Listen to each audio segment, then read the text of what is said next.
کسی بھی انسان کے اندر پائی جانے والی دو صفات اللہ کو سخت ناپسند ہے. ایک ہے اس کا مختال ہونا، دوسرے فخور ہونا. مختال کا لفظ خیل سے ہے. خیل گھوڑے کو کہتے ہیں. گھوڑے کے اندر ایک خاص قسم کی اطراحٹ ہوتی، اور خیل سے ہی لفظ خیال بنا ہے. اور خیال کیا ہوتا ہے؟ ذہن میں کوئی تصویر جو آ جائے. اور خیال عموماً کس چیز کا آتا ہے؟ جب کوئی چیز سامنے سے ہٹ جاتی ہے تو بعد میں اس کی جو تصویر یا اثر رہ جاتا ہے اس کو خیال کہتے ہیں. یعنی ایک طرح سے گمان. خیال پھر خیال ہی ہوتا ہے، اس کی حقیقت نہیں ہوتی. خیالی دنیا حقیقی دنیا سے مختلف ہوتی ہے.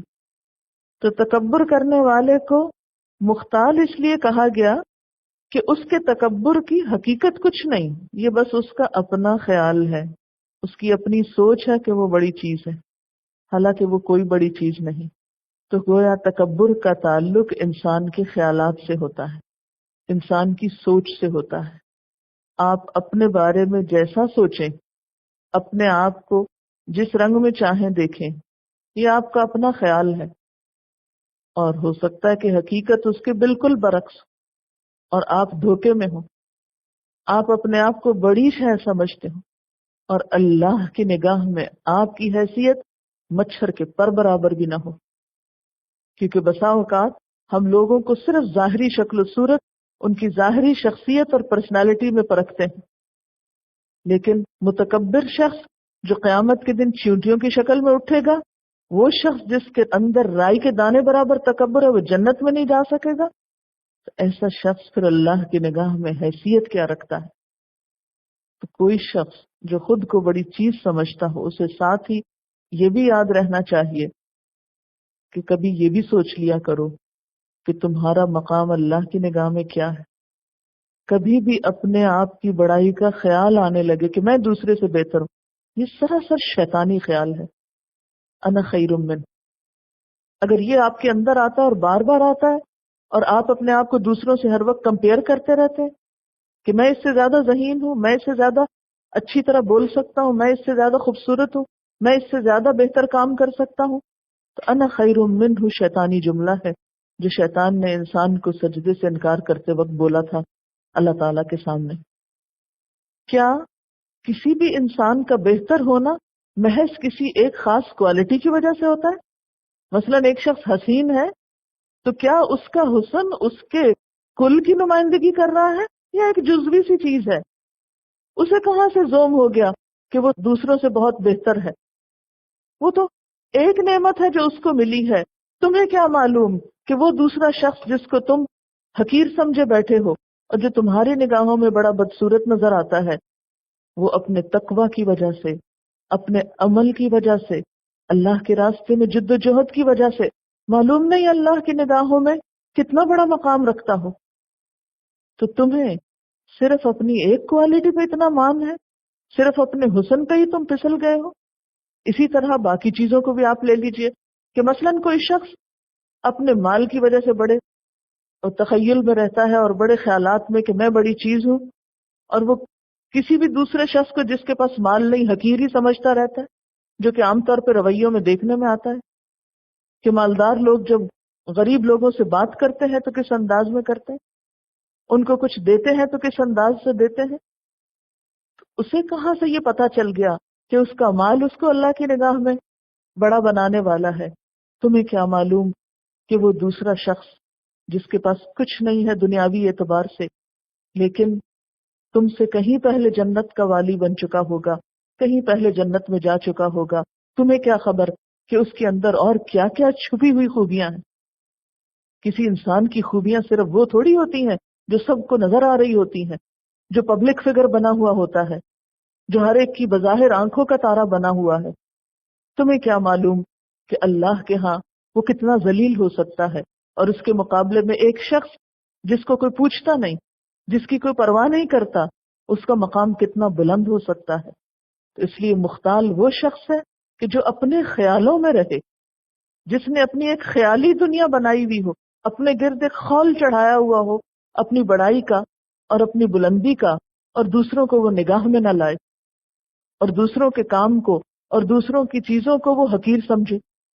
اسی طرح اگر کسی ایک خاص انسان کو اللہ تعالیٰ نے کوئی اسکل دی ہے، مثلا بولنا بہت اچھا جانتا ہے وہ، یا لکھنا بہت اچھا جانتا ہے، یا کوئی اور آرٹ ورک یا کسی بھی قسم کا کرافٹ اس کو بہت اچھا آتا ہے، اب اس وجہ سے اسے کوئی حق نہیں پہنچتا کہ اپنی کسی ایک صفت کی وجہ سے، کسی جزوی صفت کی وجہ سے وہ اپنے آپ کو دوسروں سے بڑا سمجھنے لگے اور دوسروں کی ہر کوالٹی کو حقیر اور ذلیل سمجھے.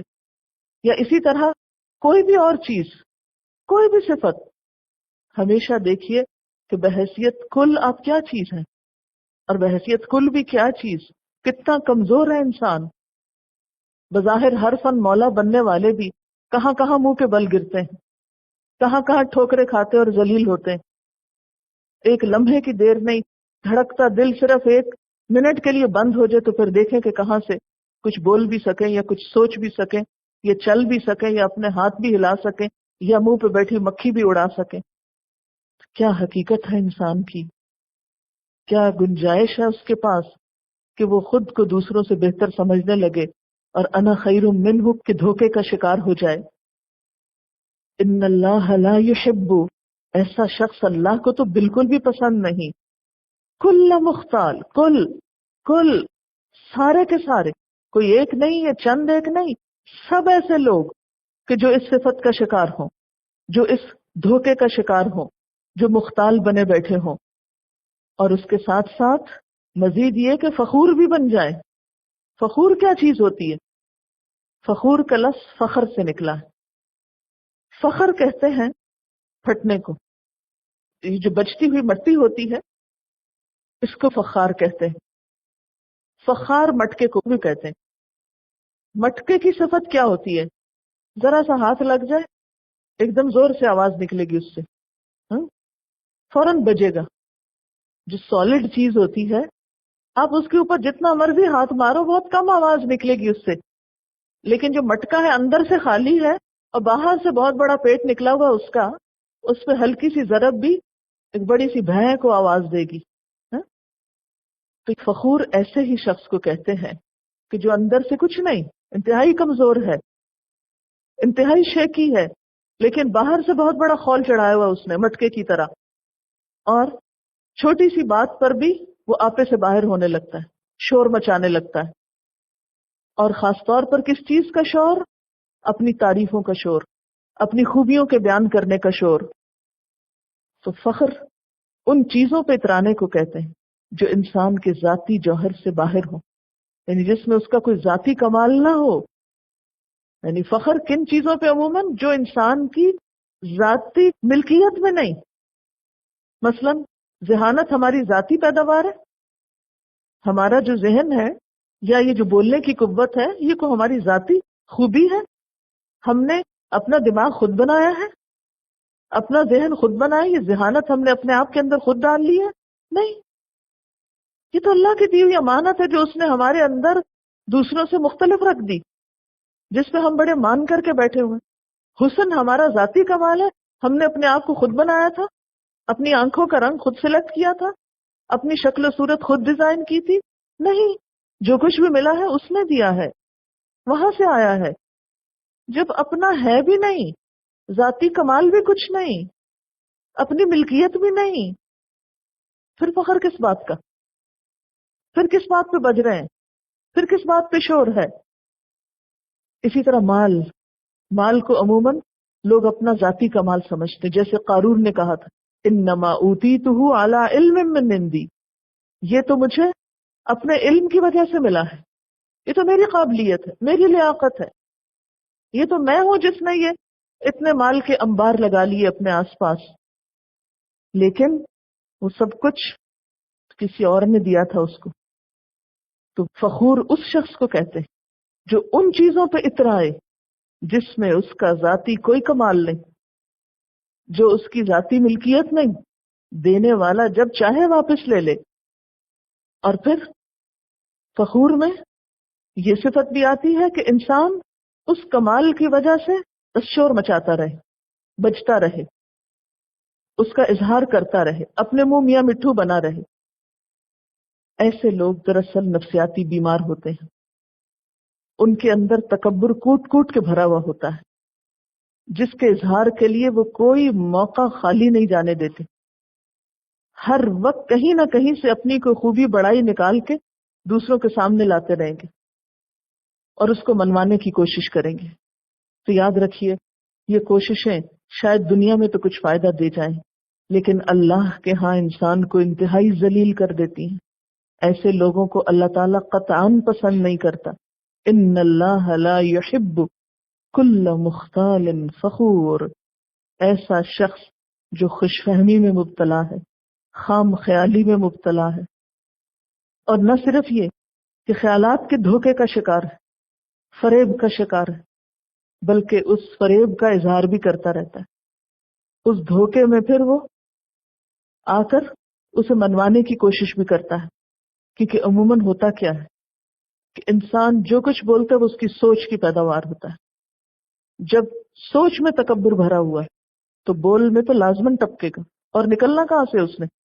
دماغ کا اپنے اوپر سے تو کوئی راستہ نہیں نا، اس نے منہ کے راستے ہی نکلنا ہے۔ تو جو وہ سوچتا ہے وہی بولتا ہے۔ تو خود پسند متکبر لوگوں کی گفتگو میں بھی تکبر پایا جاتا ہے، ان کی گفتگو کے اندر بھی ایسے ہی رویے پائے جاتے ہیں۔ رسول اللہ صلی اللہ علیہ وسلم نے فرمایا، کیا میں تم کو اہل جنت کے بارے میں بتا دوں کہ جنت میں جانے والے کون ہیں؟ ہر وہ ضعیف اور کمزور شخص، ہر وہ ضعیف اور کمزور جو کسی بھی اعتبار سے کمزور ہے، جس کو لوگ حقیر اور ضعیف سمجھیں، لیکن اگر وہ اللہ کی قسم کھا لے تو اللہ تعالیٰ اس کی قسم کو سچا کر دے۔ پھر فرمایا، کیا میں تم کو وہ لوگ بتا دوں جو دوزخی ہیں، دنیا میں ہی دیکھنا چاہتے ہو؟ ہر وہ شخص جو جھوٹی اور لغو بات پہ سخت جھگڑا کرے، درست مزاج، مال جمع کرنے والا اور متکبر ہو۔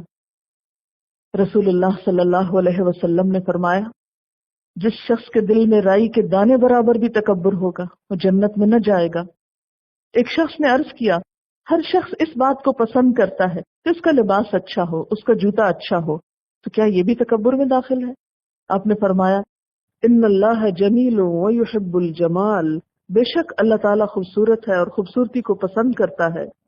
اور تکبر کہتے ہیں بطر الحق وغمط الناس، حق بات سامنے آئے کہ میں نہیں مانتا، میں نہ مانوں، میں کسی کی نہیں سنتا، اور غمط الناس انسانوں کو حقیر سمجھے۔ یعنی اسے جب نعمت ملے، مثلا اپنا لباس اچھا ہے تو جس کا لباس اچھا نہیں اس سے بات ہی نہ کرنا چاہے۔ ہم میں سے ہر شخص خود کو دیکھے کہ کیا ہم لوگوں کو ان کے لباس سے تو نہیں پہچانتے؟ کیا ہم ان کے صرف ظاہری شکل و صورت سے ہی تو نہیں ان کو پہچاننے لگتے؟ ہم لوگوں کے بارے میں کہاں سے جج کرتے ہیں؟ ہماری ججمنٹ کا طریقہ کیا ہے؟ کہاں سے کیا دیکھتے ہیں؟ تمہیں کیا معلوم اللہ نے کیا کسی کی ڈگری دیکھ کر اسے جنت میں بھیجنا ہے؟ نہیں، وہ تو یہ دیکھے گا کہ کون کتنا تقویٰ لے کر آیا ہے، خدا خوفی اس کے اندر کتنی، عاجزی کتنی، عمل کیا ہے اس کے پاس، خلوص کیا ہے اس کے پاس۔